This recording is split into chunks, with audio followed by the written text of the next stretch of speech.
மதுரை மாவட்டம் மேலூரில் வெயிலின் தாக்கத்தால் லாரி ஓட்டுநர் ஒருவர் உயிரிழந்தது அதிர்ச்சியை ஏற்படுத்தியுள்ளது. மதுரை திருச்சி தேசிய 4 வழிச்சாலையில் தும்பைப்பட்டி என்ற இடத்தில் ஓய்வறை பகுதி உள்ளது. அங்கு கேரளாவைச் சேர்ந்த லாரி ஓட்டுநர் ராஜேஷ்குமார் என்பவர் தனது கனரக வாகனத்தை நிறுத்திவிட்டு ஓய்வெடுக்க உறங்கினார்.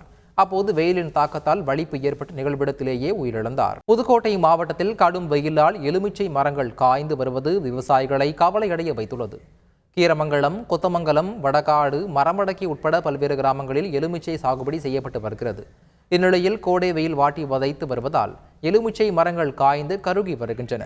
மும்முனை மின்சாரம் இல்லாததால் தண்ணீர் பாய்ச்ச முடியாத சூழல் ஏற்பட்டுள்ளது.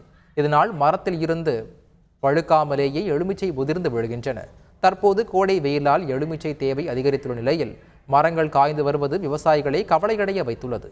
இதனால் முறையான மும்முனை மின்சாரம் வழங்க வேண்டும் என விவசாயிகள் கோரிக்கை விடுத்துள்ளனர். சேலம் மாவட்டம் வாழப்பாடி அருகே ரயில்வே கேட் முறிந்து ரயில்வே தண்டவாளத்திற்கு மேல் உள்ள உயரழுத்த மின்கம்பியில் விழுந்ததால் பரபரப்பு ஏற்பட்டது.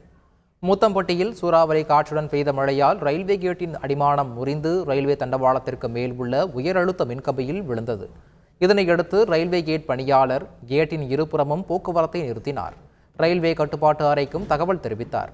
பின்னர் மண்பாதையை சீர் செய்யும் பிரத்யேக எந்திர ரயில் விரைந்து வந்து நிலைமையை சரி செய்தது.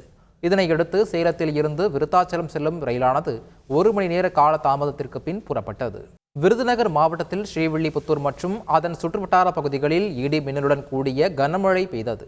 பகல் நேரங்களில் அக்னி நட்சத்திரம் வெயில் வாட்டி வதைத்த நிலையில் மாலை நேரத்தில் பெய்த இந்த மழையானது பொதுமக்களிடையே மகிழ்ச்சியை ஏற்படுத்தியது. திருவள்ளூர் மாவட்டம் ஆவடி துணை மின் நிலையத்தில் புதிய டிரான்ஸ்பார்மரை பொருத்தும் பணிகள் நடைபெற்று வருகிறது. ஆவடி துணை மின் நிலையத்தில் நேற்று பெரும் தீ விபத்து ஏற்பட்டது. இதனால் பட்டாபிராம், சேக்காடு, கோபாலபுரம் உள்ளிட்ட பகுதிகளில் மின்சாரம் துண்டிக்கப்பட்டது. பின்னர் ஒரு சில பகுதிகளுக்கு பட்டாபிராம், ஆவடி, காமராஜர் நகர் ஆகிய துணை மின் நிலையங்களில் இருந்து மின்சாரம் விநியோகிக்கப்பட்டது.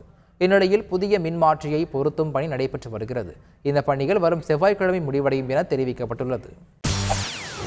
செய்திகளை உடனுக்குடன் தெரிந்து கொள்ள உடனே சப்ஸ்கிரைப் பண்ணுங்க.